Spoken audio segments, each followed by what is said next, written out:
So, namumroblema ka ba sa kati-kati mo sa iyong balat? Meron akong na-discovering solusyon para gumaling yung ating kati sa ating mga balat. Pag kailangan mo tong video na to, please continue watching this video.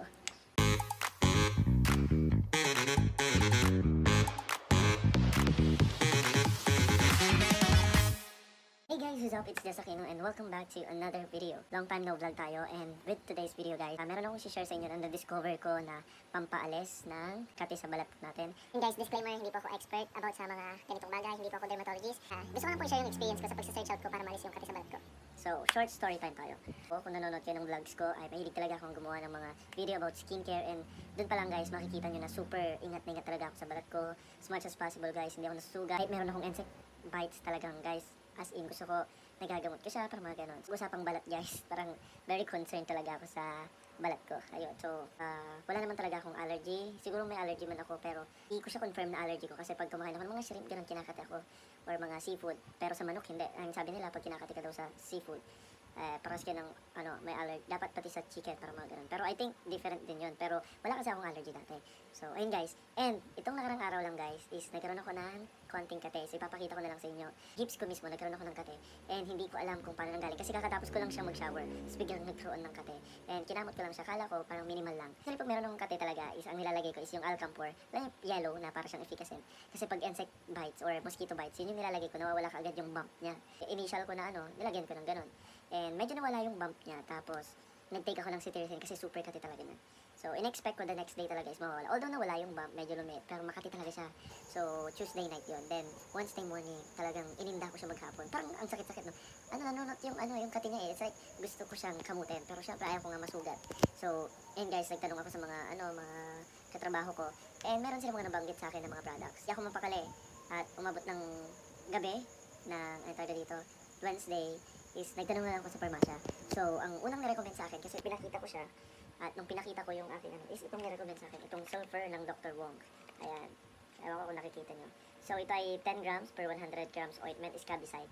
So, makikita nyo, effective siya for acne, scabies, rosacea, seborrhea, dandruff, head lice, eczema, psoriasis, and rashes. So, after mo maghugas ng soap, ay gagamitin mo ito for 3 consecutive nights. Yun nga lang guys, ginamit ko siya, tapos nag-gym ako. And hindi nawala yung kati, as in super kati pa rin. So, hindi ko siya nakakitaan ng effect sa case ko. So, sabi nga nung pharmacist, magkakaiba yung, depende kung anong cause, kung allergy ba, kung fungal ba, or kung bacteria. Yan, so depende. So, kung ano yung igagamot natin. Then, talagang, the next day, Thursday, talagang makati pa rin. And, merong ginagamot yung nanay ko. Ito, ayan, wala na yung niya, ubos ko na rin. Ito yung Fungisol. Ayan, so nakikita to sa online. Hindi ko alam kung na-try nyo na yan. Pero sa kanya effective kay nanay. And sa akin talagang ginamit ko, nawawala yung kate. Ayan, ganito yung kulay niya, medyo ayan.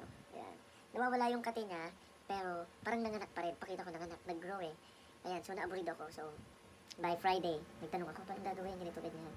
And meron silang mga nirecommend sa akin. Merong Dermovate, tapos meron yung Lucas Papaw, tapos meron pa yung Betadine na wash, mga ganyan. And, ang isa sa na-recommend sa akin is itong Catchalis. Ayan. So, na-recommend sa akin itong Catchalis. Hindi ko alam kung nakikita nyo. And, super, ito yung itsura niya guys. Ito ang pinakinggan niya sa lahat guys ng mga pinaglalagay ko. So, hindi ko siya masyado napapansin dati. Kasi nga parang, hindi nga kasi ako nagkakaroon ng katid before. Ayan. Pero, ito, lalagyan ko siya. Kasi medyo makatid. Pero, nung ginamit ko ito guys, kagabi, meron siyang sulfur katulad nung isa, yung ginamit ko. Pero this has zinc oxide. Ayan, hindi ko alam kung makita nyo. I hope na makita nyo. Meron siyang zinc oxide, then resorcinol. Meron siyang resorcinol and salicylic acid.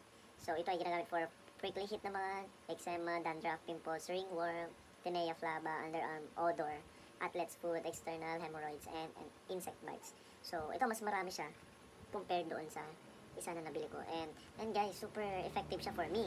So, yun nga, sasabihin ko sa inyo guys, depende pa rin sa inyo kung ano yung effective sa inyo. Pero kung if symptom persist, ayun guys, kung talagang medyo patuloy pa rin pang natin, magpa-derma na kayo, pa-check up nyo na lang, or kung mas lumaki pa.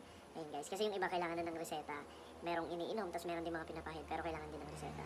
So, at least ito yung mga over-the-counters na na-encounter natin. Sabi ko nga, kung hindi pa ito papakinggan, kung hindi papapakinggan ito, bibili ako ng Dermovate. Yun parang it's dito, mas matindi yun. Pero pricey din.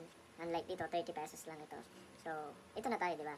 Tapos, kung hindi, meron pa yung Lucas Papaw. Katumbas daw nito, yung Lucas Papaw. Pero New Zealand version, sabi nila. And sa Watson's lang mabibili. Kaya, ayun guys, kung meron tayong mga kati-kati guys, huwag nyo nang palalain, huwag nyo nang kamut-kamutin. Bilhin na tayo. Kasi may mga affordable naman na tayo mabibili, katulad nito. Ayan, so, ito, meron pa ako ngayon konti. Ayan, papakita ko sa inyo. Pero, hindi na siya super lala, unlike nung mga nakarang araw. Ayan, papakita ko. Ayan siya guys ngayon. So, nawala na, nagbalat up na actually eh. Ayan. Medyo may konting kati siya, pero unlike talaga nung mga nakaraan. Hindi talaga ako makapakali sa super kati niya. Ayan. Kaya wag na lang natin kakamutin. Kaya, if you guys meron kayong mga suggestion dyan na na-try nyo na rin na product about sa mga kati-kati, lagay nyo na lang dyan sa comment section para at least masuggest nyo rin sa iba kung may nanonood ng video na to. Tapos kung meron kayong mga ideas or dyan na experience about sa kati-kati, just feel free to comment down below. And ayun guys, I hope you enjoyed this video and it helps you sa yung problema na, ayan, sa mga simpleng problema lang. Siyempre, pag medyo na yan, grabing problema, mag-refer na kayo sa doctor, di ba? So, pero pag mga simpleng problema lang, YouTube lang tayo. Ayun, so, thanks for watching. I hope you enjoyed this video. Don't forget to hit like, share, subscribe, and click na rin yung notification bell para updated po kayo sa susunod nating videos. Thanks for watching. Bye-bye!